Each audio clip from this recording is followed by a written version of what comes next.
Alrighty, good morning, everybody. It is Friday, February 28th of 2025. I'm going to jump in and take a look at, I think, a pretty good lesson for yesterday. So just give me a second to zoom back here.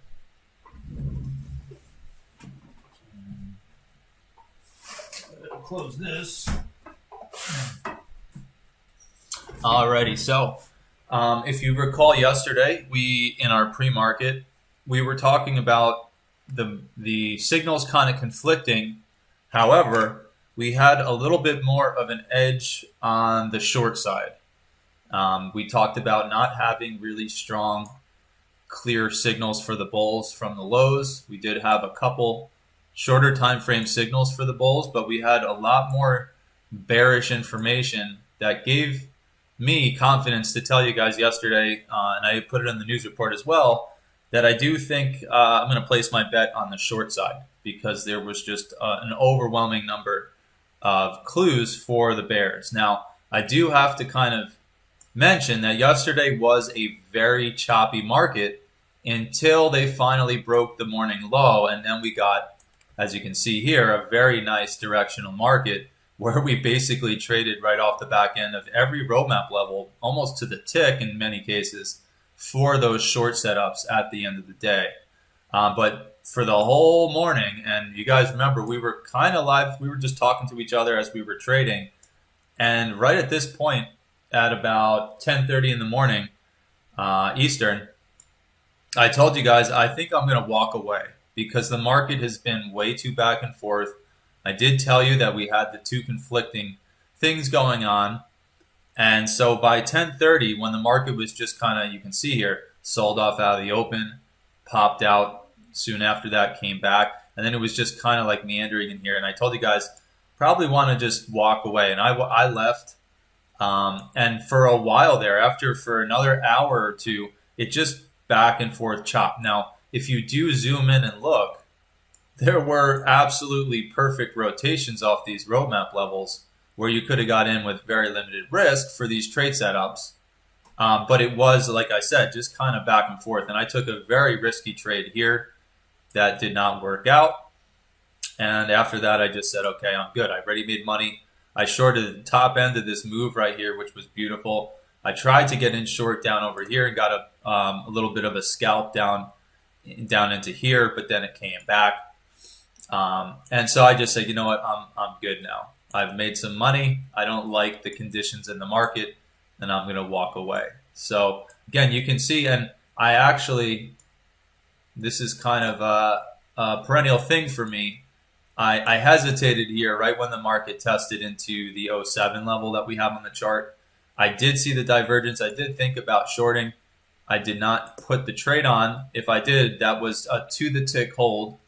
And then that was basically the high of the whole morning. So that would have been probably the best trade I could have taken. But I think the sexiest trade was right here when they started to fail out and come into the back end of the 200 with the previous daily close and with a very, very clear divergence. So let's look at this.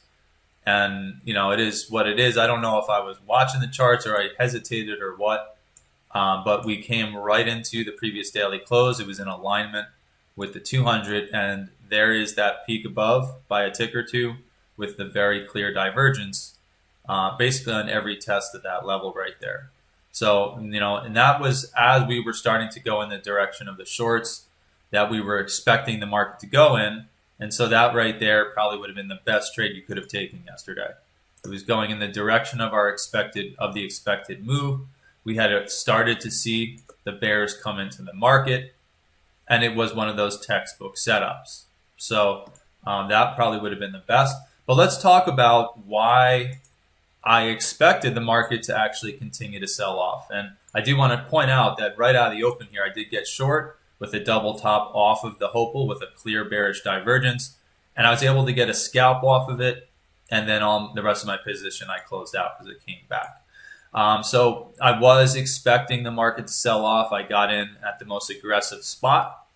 And then you can see it came up here and I watched this happen and just kind of hesitated. But then after that, I did eventually jump in on the short side and get get this trade here and then get the other short a little bit further up. Now I did get a scalp and then stopped out on the rest of my position there, and then finally got the top here for the deeper pullback. So let's look at what I was seeing on higher time frames that gave me the conviction to tell you guys that it did make more sense for us to come back down and test the low of the day before and potentially push to lower prices. So we're going to go right up to the higher time frames here. As you guys know, I do rely on divergent signals and a confluence between multiple time frames to give me confidence in a rotation.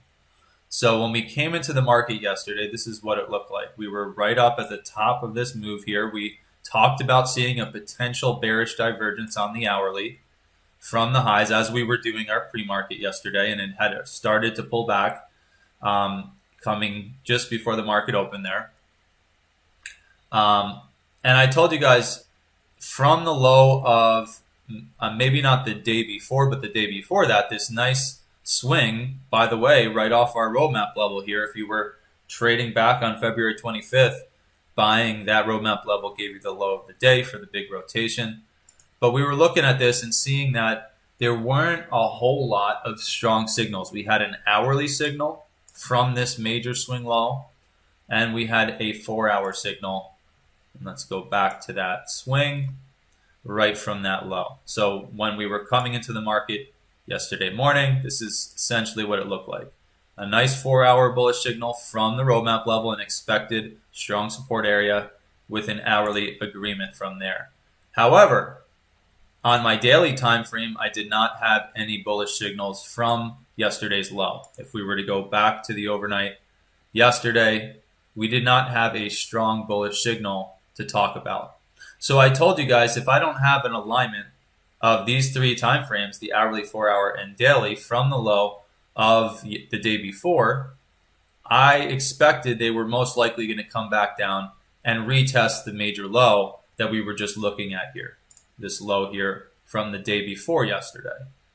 And so I did expect the market to come back, test that low, and push lower. Now, what did I see from the highs here that bolstered my argument that it would make sense for the market to come back down and test the low of the day before? First of all, I did not have that daily time frame confirming the signal I see here on my hourly.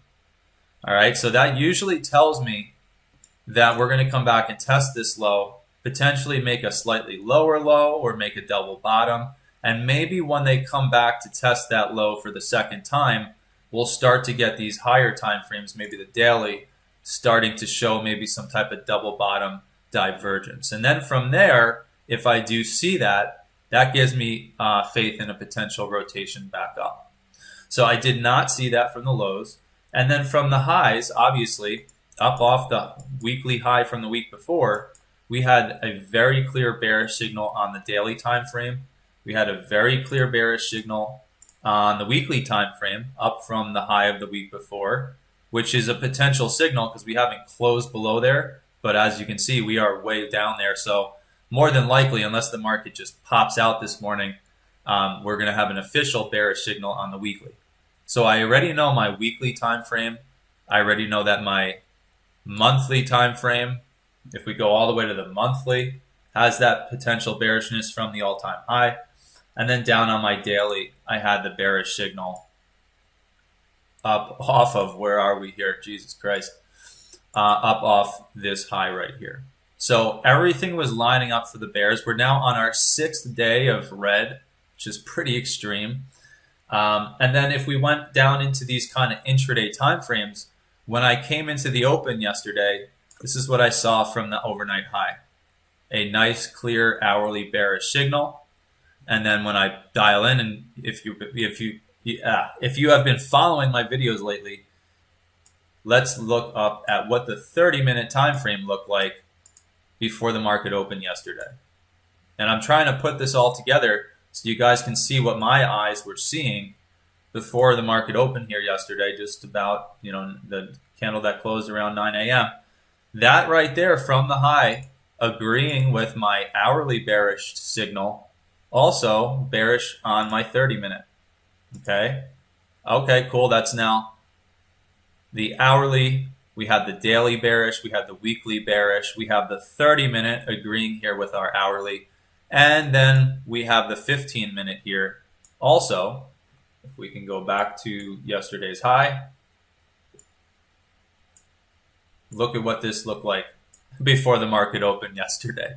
You see all the bearishness right off the roadmap level, right there, just agreeing with the 30-minute. And then finally, the icing, I guess, maybe not the icing on the cake. The icing on the cake is really this hourly time frame. But down here on the 3-minute, so now you can see a full alignment of signals from the roadmap level with all the higher time frame bearish signals. This is what my 3-minute time frame looked like coming into the open. Bearish as hell from the roadmap level, where every other time frame was showing us bearish. Either clues because the signal hadn't closed, or very clear signals closed. And so if we just zoom this forward to where the market opened here, zoom this in. Here's 9 a.m. We start our broadcast. We start doing our pre-market planning, our review. And this is what I see, this huge hook in the market. So when I came in yesterday, there's a reason I tried the first aggressive short right off the Hopel there. And again, it was because if we go back over here, where is it? We go to the shortest time frame where I'm looking for setups here. We had peaked up, we had made a double top off the Hopel, and it was the most aggressive thing to do. So I got a 2-point scalp out of it, and then it came back. And then eventually I got in. Now, like I said, that was probably the best trade you could have took yesterday. Whether or not it worked out or not, right? I think what I did was I hesitated because I wasn't sure if they were going to come into the VWAP or into this level, and I just decided not to take the trade. Because if you do look from the left-hand side here, the big ledge of price was really right there, and it was lining up with VWAP there. So now it's coming back to me. I was watching this expecting it to actually peak into the VWAP and then maybe making a decision to get in short. But instead, as you can see, just absolutely beautiful. I was kind of ignoring my edge, which is a test of the 200, first test of the 200 in a pullback with a bearish divergence from the highs, right? So that's it, my friends. Again, if you zoom out and you look at all of the price action after we got out of the chop. By the way, I mean, inside this chop, I mean, buying some of these roadmap levels gave you the biggest rotation of that little time, period of time there. But once we broke through the low of the session, which was down here around 59.62, which, by the way, right back into that roadmap level for the pop last night, we then get this push, or the night before, we then get this nice aggressive market where I've already shared a couple sessions now on how to scalp an aggressive market. And once we start to actually break the low, and it's obviously very strong here, you then get these opportunities, the back end of the FMA.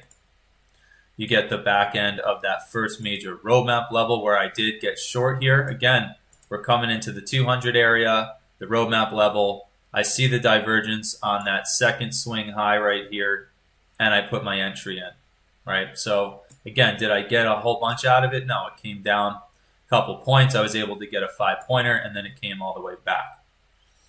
But on the way down, you get all of these really, really low-risk opportunities off the FMA, and then finally they come down, and we get the rotation back up. Now, we looked at all this stuff. I already explained why I tried that short there. Again, I was expecting, there's a reason you look here and you see I'm short from this roadmap level, made a little bit, short from this roadmap level, made a little 2-point scalp, and then short from here for a full trade. So I was expecting the market to continue to sell off. The question was going to be, where was the high that was going to be the ultimate high? And I believe that was the one, right? So then from there, it chops, chops, chops. Notice still get some really notable rotations off these areas. But then you get the breakdown. And this is where, again, those aggressive trade setups can really help out. And again, here's some of the parries. This is going into the end of the day when they start to really show their face here. You hold the back end of the roadmap level 2 or 3 times here to the tick. You hold the 200 a couple times for some scalps. And then towards the end of the day, they come down. There's the next roadmap level, holding it to the tick here on 2 tests. Down through the next one, holds that, maybe not to the tick, but basically holds the next one. And then comes all the way down. And then what do you know? The low of the day, we bounce off this very area, which I warned you guys, either the top end of this pocket or the bottom end of this pocket made sense for a larger bounce. So at the end of the day, if you did try buying the next roadmap level, you took on less than a point of risk and you got yourself another 10-point bounce. So that kind of concludes looking at yesterday's market. Again, the morning and through the early afternoon was very back and forth, and then finally we got this beautiful sell-off price action with really, really good opportunities. That brings us now into the overnight, where we are quite literally just super messy, chopping around down over here with, again, the low of the overnight session. Or I should take that back. The high of the overnight session being that roadmap level there. And all through in here, you can see the most notable rotations throughout the night right off the major roadmap levels, right? So it is choppy, but still respecting and rotating right around our major roadmap levels. So that concludes our review for yesterday and our little lesson as to why it made sense for the market to continue to sell off yesterday. So let's go up to the higher time frames now.